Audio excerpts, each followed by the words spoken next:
Electrical fuse. ইয়াৰ সহায়ত আমি দূৰৰ যিকোনো বস্তু জ্বলাব পাৰিম। তো আহক আমি ভিডিঅ'টো আৰম্ভ কৰোঁ। ইলেক্ট্ৰিকেল ফিউজ বনাবলৈ আমাক প্ৰথমতে দুডাল তাঁৰ লাগিব।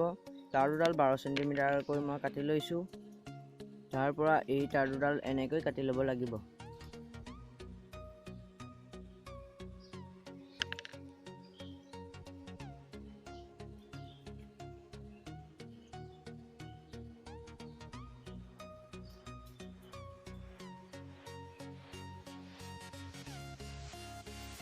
এনেকৈ কাটি ল'ব লাগিব।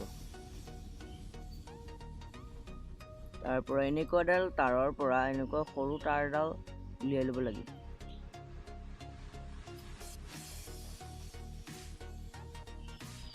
তাৰ পৰা এই সৰু তাঁৰডাল এই তাঁৰডালৰ লগত জইন কৰিব লাগিব।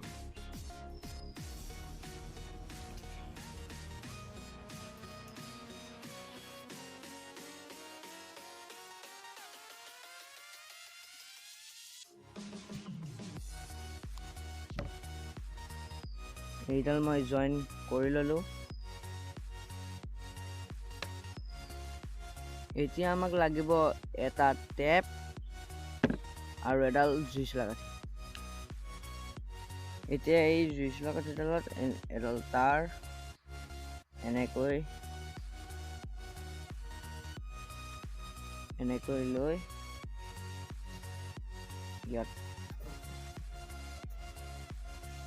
লৈ ইয়াত টেপ মাৰি দিম।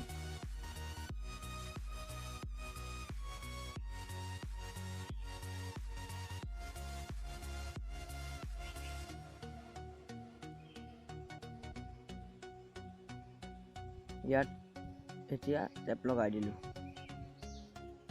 এনেকৈ আনডাল তাঁৰ ইয়াৰ লগত জইন কৰি দিম।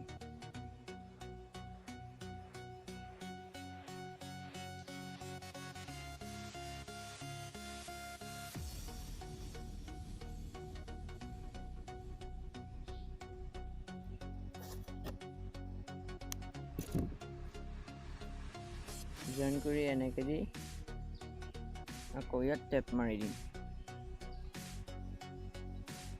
ইয়াত এতিয়া আমি এডাল টেপ কৰি দিলোঁ।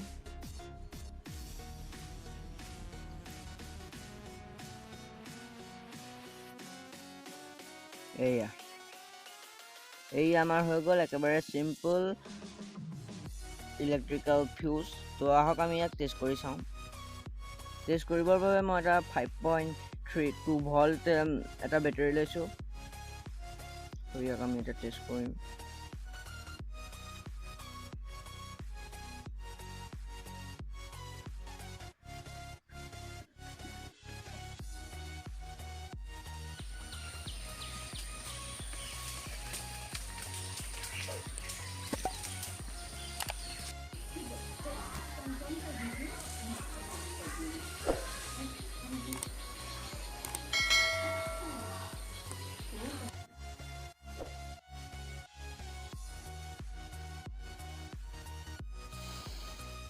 যদি মোৰ ভিডিঅ'টো চাই ভাল পালে তেনেহ'লে লাইক কৰিব, শ্বেয়াৰ কৰিব, কমেণ্ট কৰিব আৰু আগলৈকে যদি এনেকৈ ভিডিঅ' চাবলৈ বিচাৰে তেনেহ'লে প্লিজ মোৰ চেনেলটো ছাবস্ক্ৰাইব কৰি দিব।